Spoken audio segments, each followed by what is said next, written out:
Mais uma vez, sejam bem-vindos, fizemos as nossas preces e radiações. Agora é hora de a gente conversar um pouquinho na exposição doutrinária. E o tema que foi apresentado para hoje é a gente conversar sobre a paz do mundo e a paz do Cristo. Tem um trecho do livro Vinha de Luz, da psicografia de Chico Xavier com Emmanuel.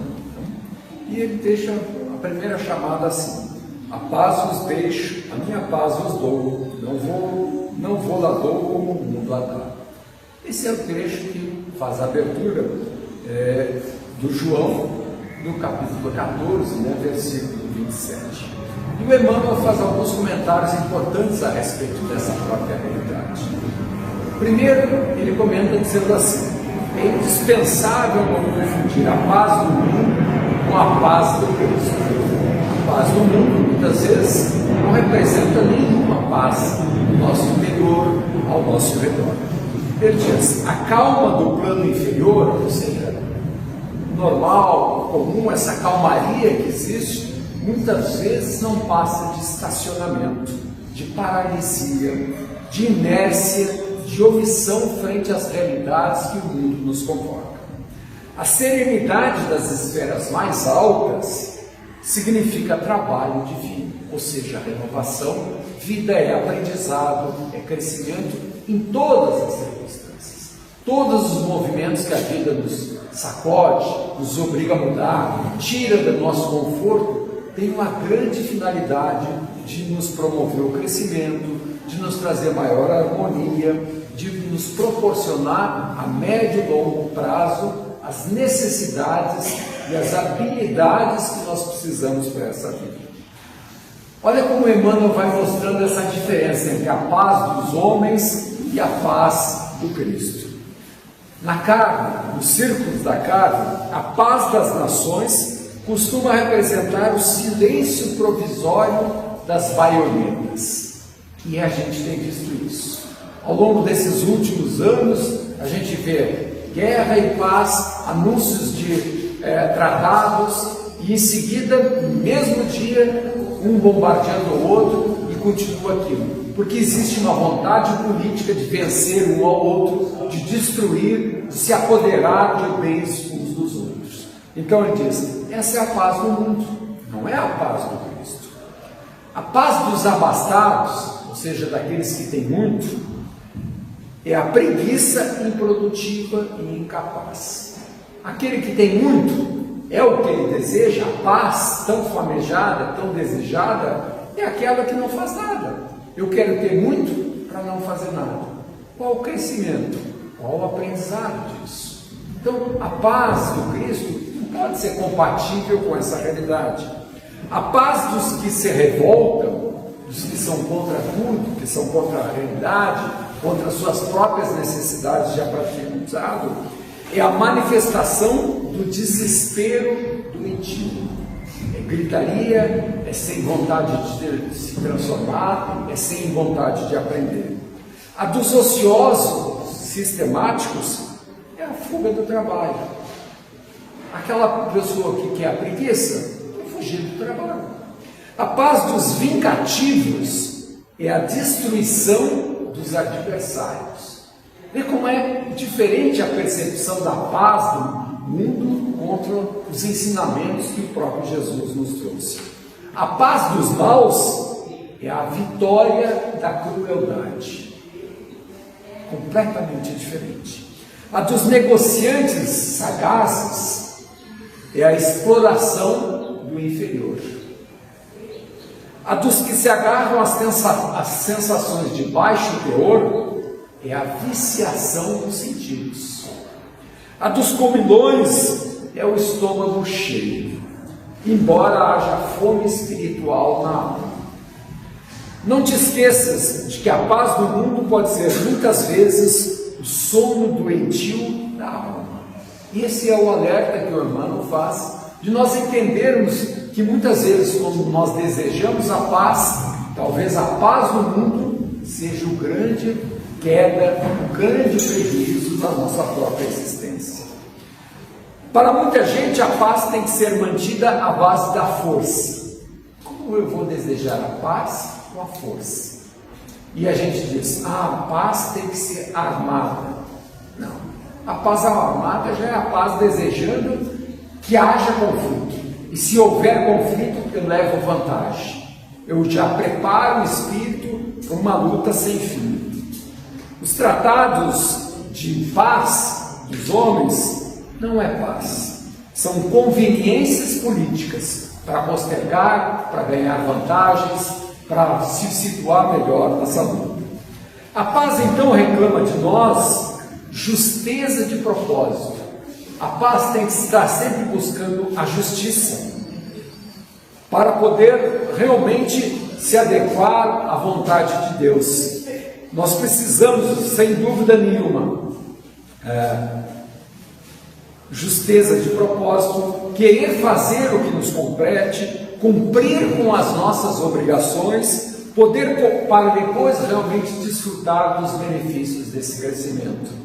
Atender nossos deveres com a vida. Quando eu boto em dia meus compromissos com a família, com o trabalho, com a minha própria consciência, o meu corpo, eu me sinto em condições de orar plenamente, pedindo a ajuda do plano espiritual. Mas quando eu estou lutando contra o outro, quando eu desequilibro o meu corpo, quando eu tento fazer a ociosidade, quando eu realmente exagero em qualquer desequilíbrio, é estranho falar em paz quando eu mesmo estou lutando contra os meus próprios propósitos. A paz pede de nós ação. A paz é atividade, não é passividade. Paz interior é diferente de calmaria, de não fazer e de aguardar que a vida me conceda alguma coisa. A criatura pacífica confia fundamentalmente que coisa alguma em sua vida ocorre sem a razão de ser. Aquele que está pacificado entende que ele vai trabalhar e que as coisas vão acontecer quando? Quando ele estiver pronto para aquele princípio. Não há necessidade de eu arrancar, não há necessidade de eu roubar, não há necessidade de eu pegar dos outros aquilo que não me pertence. Não se detém, quem busca a paz não se detém, não é passiva, ela vai em busca de aprender o que lhe falta. É uma grande caminhada de aprendizado. Tudo vai chegar no tempo devido. E aí faz uma palestra bem interessante o Adenauer Novaes a respeito dessa questão da paz interior, a paz no lar e a paz exterior. E vale a pena a gente refletir. A paz não é ausência de conflitos. E às vezes a gente quer, não, eu não quero problema nenhum. Eu quero ir lá para fora, eu quero tirar férias, quero me desligar do celular, não quero problema nenhum. Isso é descansar. Não é o que ele pensa.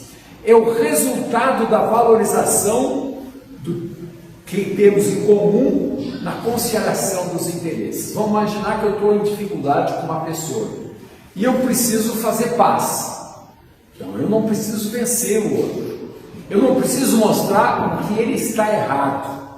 Quem quer realmente a conciliação procura ver o que a gente tem em comum.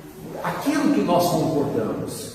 E aquilo que nós não concordamos, a gente tenta fazer uma compensação, um balanço, um equilíbrio dessas forças quando a gente está em litígio. Quando alguém é chamado de mediador, quando alguém é chamado para resolver um problema, ele não vai apontando quem é culpado, quem não é culpado, e agora que tu é culpado, tu também tem que aceitar a culpa do outro. Não é esse o caminho. Ele tenta ver o que é bom para todos, o que cada um gosta, o que é possível repartir. No segundo momento, ele vai vendo assim, isso aqui é tão importante para ti, ou isso aqui é mais importante? Ah, isso aqui é mais importante. E para ti, o que é mais importante? Isso ou aquilo? Ah, para mim é aquilo mais importante. Então, tu concorda em ceder um pouquinho aqui, concorda em ceder um pouquinho ali, e nós vamos então fazer um equilíbrio dessas forças, porque é aprendizado tudo na própria vida. Mesmo quando eu apresento uma ideia e alguém apresenta uma contraposta, uma contra-ideia, uma ideia contrária, nós jamais devemos pensar que aquilo é totalmente contrário a nós. Existe um fundo de verdade ali dentro e que eu tenho que conciliar com o meu próprio desejo. essa conversa que a gente faz entre as coisas. Porque se o mundo fosse possível de a gente saber o que é perfeito, eu não precisava da opinião de ninguém. Eu saberia encontrar a resposta à verdade. A verdade não é aberta plenamente nessa fase que nós estamos vivenciando. Eu preciso da opinião, eu preciso da experiência, da colocação do outro, porque o que ele está dizendo também tem valor e me faz crescer dentro dessa questão. Então nós vamos ver os eternos conflitos das gerações. Muito bem. É preciso respeitar os velhos. E todo mundo diz, mas também é preciso respeitar o jovem. Por que ele não merece respeito? Mas a minha dor dói. E por que a dor do outro também não dói? Dói também. Sem dúvida nenhuma, nós não conseguimos equilíbrio e não conseguimos fazer a paz sobrepujando, forçando, pela força que eu tenho em obter alguma coisa interior. Nós vamos ver que na natureza, nenhuma árvore cresce só de um lado, ela cairia. Ela cresce harmoniosamente, quando está bem plantada, sedimentada, para todos os lados. E ela vai subindo, crescendo harmoniosamente. Um galho novo desequilibra e surge o outro do outro lado para compensar, e o equilíbrio vai surgindo desse mecanismo de ouvir a todos e dar o devido valor e o respeito a cada um nesses processos. Precisamos buscar as igualdades, não as diferenças, para promover a conciliação de interesses, valorizar as semelhanças, conciliar o que é desigual. Mas vamos pensar, como é possível todo mundo concordar com tudo, se todos nós somos diferentes? Se nós vamos ver, vamos ser bem sinceros e amorosos, nem Jesus conseguiu conciliar os humanos. Mas por que não? Diferentes graus de maturidade, diferentes graus de evolução, diferentes interesses, diferentes fases da etapa da evolução espiritual, mas ele veio assim mesmo para promover o crescimento do amor, do respeito, do perdão, de não um Deus de punição, mas um Deus de amor, que zela e que cuida de toda a sua própria criação. Então, nesse sentido, nós temos que entender que cada cabeça, uma sentença, como a gente diz, tão importante quanto a do outro. E nesse equilíbrio é que nós vamos crescendo nesses próprios propósitos. E é natural que a primeira paz que eu tenho que buscar é a paz interior. E nós estamos muito divididos, completamente divididos dentro de nós, na maioria das vezes. Eu muitas vezes atribuo tudo que me é problema aos outros. Eu nem sequer enxergo aquilo que existe dentro de mim e eu não consigo visualizar os próprios conflitos. Muitas vezes, quando eu vou fazer alguma atividade, olha como é diferente a maneira, nós não nos entendemos. Se eu vou fazer uma partida de futebol, se eu vou fazer alguma coisa difícil, o que a gente deseja para o outro? Sorte. Quando eu digo sorte, é porque eu acho que a pessoa não tem competência. Olha, que Deus te ajude, porque tu não vale nada. Que Deus me dê sorte. Mas tu não acredita em ti mesmo. Tu não trabalhou, não te esforçou. Mas pode dar errado. Pode. Mas se tu conseguires fazer melhor do que tu fazias antes, tu aprendeste. E é teu esse conteúdo. A sorte não é teu conteúdo. A sorte é porque o outro não veio. A sorte é porque de repente tudo deu certo naquele momento, mas não te pertence. Então nós devemos realmente buscar a paz interior no esforço, no aprendizado, no conhecimento. E quantos conflitos nós temos de identidade? A paz interior já começa por isso. Conflito de identidade. Eu sou como meu pai. Eu sou como a minha mãe. E muitas vezes eu digo assim, eu sou legal, eu sou bacana, eu sou bom. Eu pergunto para os outros, porque a opinião dos outros, se os outros dizem que eu sou bom, então eu sou bom. Porque eu não consigo me avaliar propriamente. Os outros têm que me aprovar. se os outros dizem que eu sou bom, então eu sou bom. Se os outros dizem que eu sou mal, eu volto para casa numa tristeza, numa depressão. E é hoje que a gente faz essa eleição pública no Instagram, se alguém curtiu ou não curtiu. Botei uma coisa na rede social, ninguém curtiu, então eu volto deprimido. Tu não consegue te avaliar, tu está tão dividido que tu precisa que alguém te aprove para que tu goste de ti mesmo. Olha como nós estamos divididos dentro dessa própria realizada. A gente é instável interiormente. Eu preciso que o outro me aprove, então é porque eu tenho valor. Ah, se o outro me aprovou, eu tenho valor, então eu sou bom. Se o outro achou que eu não sou bom, eu já não tenho mais valor. Olha a suscetibilidade, olha como nós somos frágeis nessa questão. Como é que eu posso estar em paz se eu dependo da opinião dos outros para tudo? Eu preciso que me ame desesperadamente. Alguém tem que me amar. Quantas e quantas vezes a gente vê a pessoa dizendo assim: eu sou dependente afetivo do outro. Eu preciso, senão a minha vida não faz sentido. E a pergunta que fica: como assim? Eu preciso que o outro goste de mim. Se o outro não estiver presente, eu não gosto de mim. Eu não tenho conteúdo, eu não tenho valor. E se o outro gosta de mim, então eu não preciso fazer nada, porque eu já estou pronto, o outro gosta de mim. Eu só tenho que ser quem eu sou. Eu não tenho necessidade de melhoria, eu não tenho necessidade de aprendizado, eu dependo da opinião do outro. Preciso que o outro me complete. E às vezes a gente diz: eu quero buscar minha cara metade, meu outro lado da laranja. Por quê? Porque aí o que ele faz, eu não preciso fazer. Não é esse o sentido. Eu tenho que ter aquela pessoa que me ajude a eu aprender a fazer as coisas que eu ainda não sei fazer. Que ele me inspire a eu ser melhor do que eu sou hoje. Que ele me faça crescer e que eu faça ele também crescer. Não é para que alguém faça as coisas para mim. Não é como a gente diz: alguém que goste de mim, alguém que me faça rir, alguém que me faça feliz, alguém que me leve para passear, alguém que me pague as contas, alguém que cuide de mim. E o que tu vai fazer? Eu não vou fazer nada. O outro tem que fazer tudo por mim. Qual é o crescimento? Qual é o aprendizado de uma existência em que eu dependo completamente dos outros? E é claro que a pessoa diz que entra em desespero porque é dependente, não dependente químico, mas dependente afetivo do outro. Porque ele não se propõe a incorporar os aprendizados que a vida traz. Ele não se propõe a aprender com o outro a ser melhor naquilo que se faz. E mais do que isso, muitas vezes eu quero ser possuído pelo outro. Eu quero que o outro dependa de mim. Que o outro necessite de mim, porque aí ele não pode se desfazer de mim. Eu não quero que ele cresça, eu não quero que ele se liberte, quando a gente sabe que o amor liberta.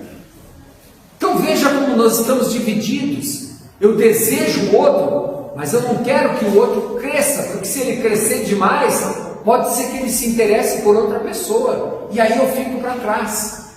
Então eu quero que ele seja dependente. Mas eu quero as coisas que ele pode me dar, eu quero as coisas que ele pode fazer, mas eu não quero aprender o que ele sabe. Eu acho lindo quem toca piano, mas eu não quero aprender piano, eu quero alguém que toque piano para mim. Eu acho maravilhoso aquela pessoa que cozinha bem, mas eu não quero chegar nem perto da cozinha. Eu acho maravilhoso a minha esposa cuidar tão bem dos meus filhos, mas eu não quero cuidar dos filhos. Eu deixo para ela. Onde a tua necessidade de crescer, de aprender, de transformar a própria vida interior, de somar porque todos os dois fazem. Um pode até fazer melhor do que o outro, mas eu não abandono a responsabilidade do meu aprendizado nas mãos dos outros. Sou eu que tenho que fazer esse trabalho. Olhar que aceita sem condenar e promove o crescimento. Quantas e quantas vezes nós vamos ver com os filhos, com os amigos, com os irmãos, a condenação, mas não o estímulo positivo. E nós sabemos que o estímulo positivo traz muito mais crescimento do que a condenação, do que a reprimenda, do que o olhar crítico. Porque eu acredito, quando eu favoreço verdadeiramente, eu acho que tu consegue, eu acho que tu está no caminho. Preciso um pouco mais de estudo aqui e ali, mas tu está incorporando novos conceitos. A pessoa tenta se mostrar melhor. Muitas vezes a gente diz assim, é bom a gente estar namorando. Ah, mas por quê? Porque quando tu está namorando, tu tenta te vender para o outro, tu tenta ser melhor do que tu é, tu tenta convencer o outro do que tu é um grande partidão, e com isso tu te esforça para ser melhor. Então, nesse sentido, a gente se estimula, cresce. Quando a gente acha que já é dono do pedaço, a gente se atira para trás, já consegui laçar, caiu na minha armadilha, agora eu quero que ele me sirva, eu não tenho nem que me esforçar para ajudar o outro. Nós abandonamos, nós estamos divididos dentro da nossa própria realidade. O ponto é, quais são as minhas virtudes? O que eu sou bom? Eu tenho coisas boas. Eu não nasci nessa última encarnação, eu já tenho uma acumulação de vivências, experiências muito grandes. O que eu estou relaxando? O que eu tenho condições de fazer e que eu não estou fazendo? Quais são as minhas fraquezas? Então, aquilo que eu sou bom, eu vou fazer melhor ainda. E as minhas fraquezas, eu quero de frente para mim. Eu quero conhecer, porque é isso que eu tenho que aprender. É isso que eu tenho que conhecer melhor. Vou me aproximar dos bons, não para que os bons façam para mim, mas que eu aprenda como eles conseguiram vencer as mesmas dificuldades que eu tenho, e que eles, de tanto fazer e tanto criar força e experiência, conseguiram vencer nesse processo. Conflitos de realização são outros conflitos. Eu não consigo ter paz se eu não resolvo essa questão da identidade. E conflito de realização também é: eu quero me dar bem no mundo, eu quero fazer parte, eu quero me diferenciar dentro da realidade do mundo.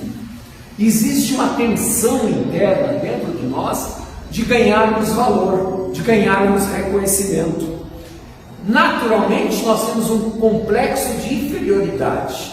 A gente olha o outro pelas aparências e a gente se sente menor. E aí a gente tenta se parecer maior. E a gente vai ficando dividido dentro desse processo. Muitas vezes nós acreditamos que a própria opinião nossa não tem valor. Quando eu peço a opinião do outro, não é para que ele enxergue os meus defeitos, é que ele diga que eu estou bom, porque eu não acredito na minha própria avaliação. Ou seja, a minha avaliação tem um valor negativo. Por quê? Eu sou um espírito que já estou nas encarnações há muitas e muitas encarnações. Por que a minha opinião sobre o que eu estou vivenciando não tem valor? É óbvio que tem valor, e muitas vezes eu preciso escutar a minha voz interior. Escuto que o outro diz sim, faz sentido, ok, então eu vou tentar trabalhar isso. Faz sentido? É, mas eu tenho outras prioridades. Tem coisas que eu necessito, que eu quero aprender, e eu não consigo fazer tudo e todo o mesmo, eu não consigo atender todas as solicitações do mundo.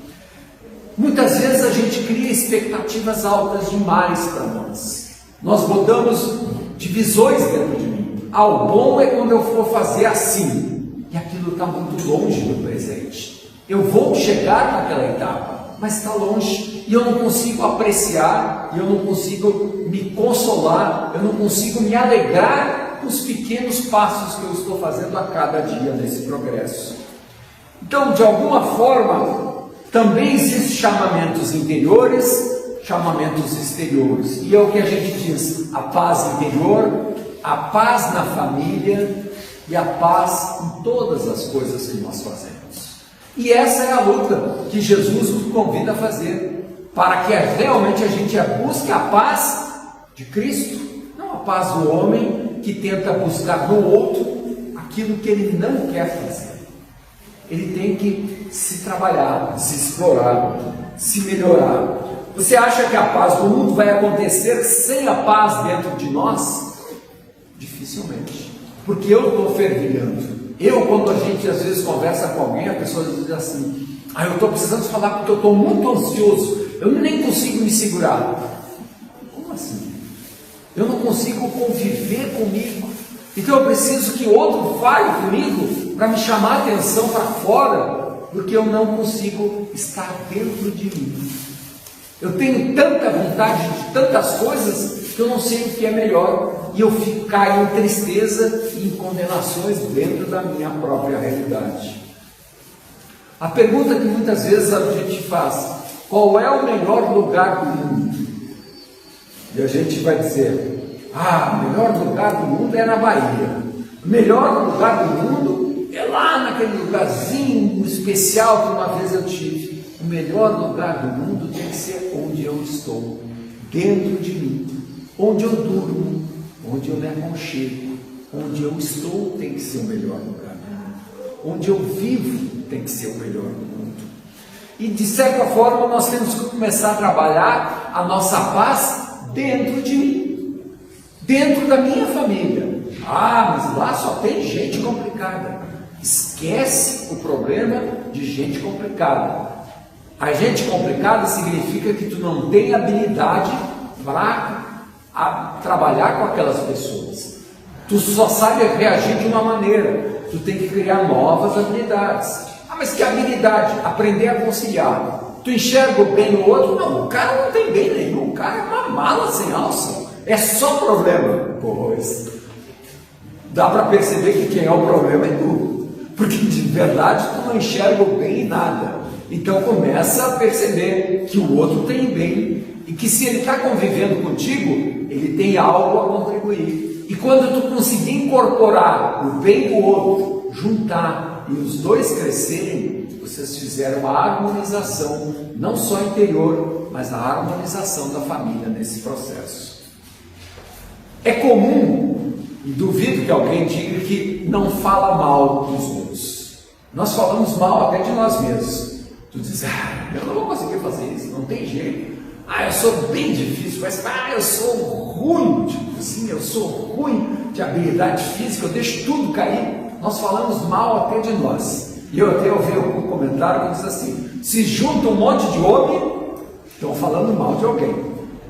Provavelmente, não vou dizer que é das esposas, mas estão falando mal de alguém. E as esposas, quando juntam, também estão falando mal. No início estão falando bem. Olha, é genial, porque quando a gente fala bem, a gente quer dizer que a gente fez uma boa escolha, que a gente pegou o melhor. Depois a gente diz: ele só tem uma barriguinha meio grande, mas agora vai emagrecer, porque ele disse que vai emagrecer. Ou seja, nós vemos os defeitos e a crítica naturalmente, é óbvio, porque nós não precisamos melhorar o que já está bom. Nós temos um olhar crítico para perceber o que pode ser melhorado continuamente. Então é natural isso dentro da nossa visão, nós enxergarmos as dificuldades. Mas ela está posta na nossa visão para que a gente perceba onde é necessário nós trabalharmos essa própria melhoria. E muitas vezes, quando a gente vai resolver o problema com uma pessoa, isso eu achei interessante na própria palestra do Daniel, a gente diz: agora eu vou resolver o problema com a pessoa. Eu vou lá e me coloco na frente da pessoa para dizer o que eu preciso dizer. E ele diz: não se coloque na frente da pessoa, se coloque ao lado da pessoa. Você não está contra a pessoa. Você quer absorver o conteúdo daquela pessoa, engrandecer os dois lados e fortalecer. Quando tu te coloca: meu filho, vem cá, me olha nos olhos. Eu quero vencer, eu quero dominar, eu quero castrar. Eu não quero aproveitar. Não me interessa se ele tem conteúdo, não me interessa se ele tem razão. Eu é que domino, eu é que mando.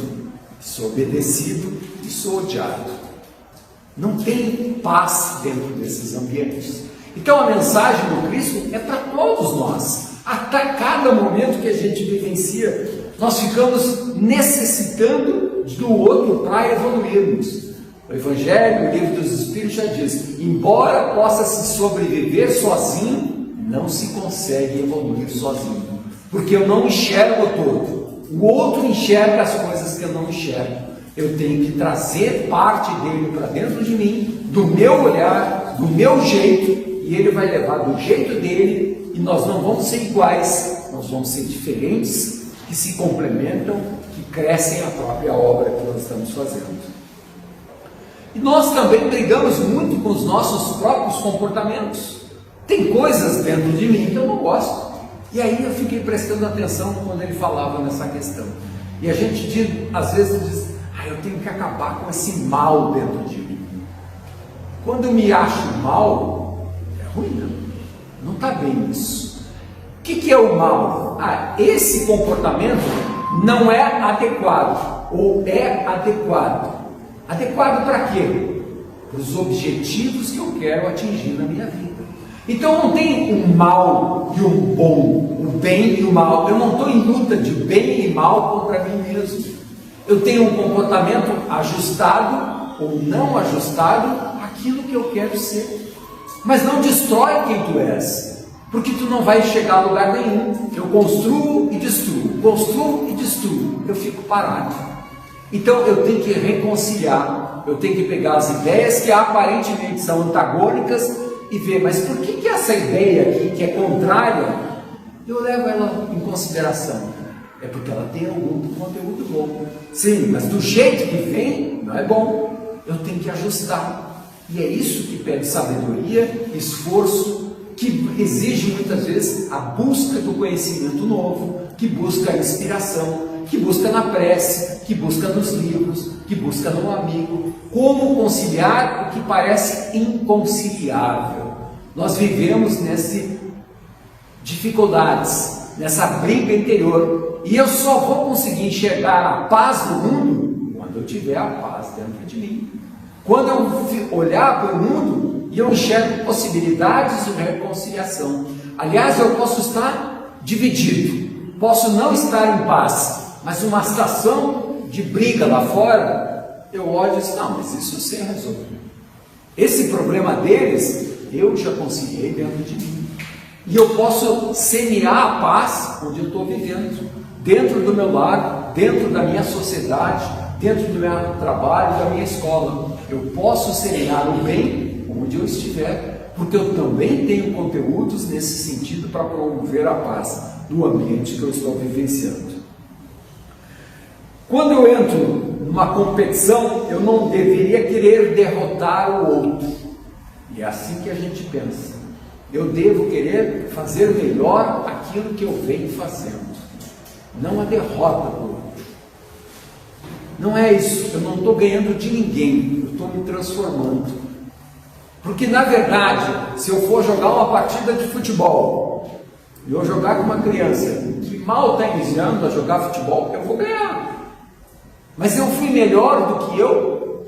Não, fui mais lento, foi mais pesado, mais devagar, usei de mais força, corri mais porque já naturalmente eu corro, mas corri menos do que eu corria. Eu fui melhor? Não foi, mas ganhou. Qual é o crescimento que ele proporcionou? O orgulho e a vaidade de ter ganho. Não te ilude. Se tu encontrar um pouco mais forte do que tu vai perder. Então é ilusão, e essa mensagem que Jesus tenta trazer, não te acomoda nas facilidades, elas não vão te dizer nada.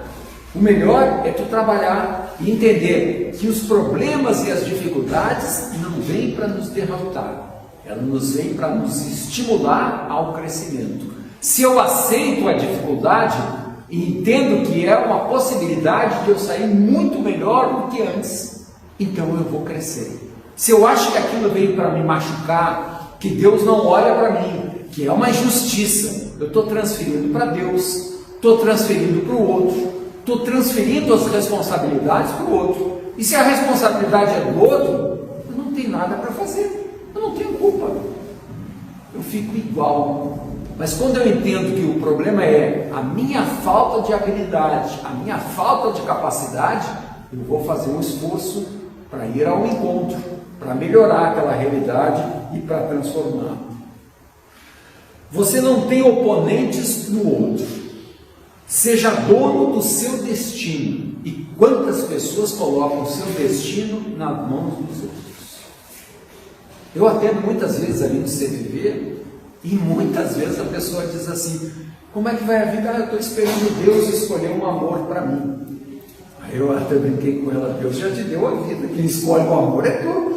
Tu quer que ele escolha o amor para ti? Nem o amor da tua vida tu quer escolher? Por que não? Escolher do teu jeito, buscar o que interessa, buscar. Não, eu fico esperando. Mas se não surgir, a culpa foi porque Deus não quis. Não pode ser assim. Jamais a religião deve ser para acomodar as pessoas. Ela deve ser para estimular de que eu busque transformar aquela outra pessoa em feliz, e eu também seja feliz. Que nós venhamos a nos construir nesse próprio processo. Eu tenho que me transformar, eu tenho que, muitas vezes, né, quando eu coloco a culpa no outro, eu me desobrigo a ser melhor. Eu não tenho nada para melhorar. Aquelas coisas que nos tiram, o próprio Evangelho tantas vezes diz, se tirou, é teu, não te preocupe, volta para ti. A vida te repõe aquilo que é teu, porque tu com facilidade consegue repor dentro da própria realidade. Então, para encerrar, diria assim, dá paz, mas não roube a paz de ninguém, porque essa não te pertence. Não adianta tu estar tumultuado e eu vou roubar a paz do outro com meus problemas, com as minhas dificuldades, e vou transferir a minha ansiedade e meus problemas para o outro. Não rouba a paz dos outros, porque você não vai conseguir. A paz do outro sempre volta para ele. E nós precisamos estar em paz, harmonizados conosco, com a família e onde nós estivermos, a todo momento. Muita paz para todos.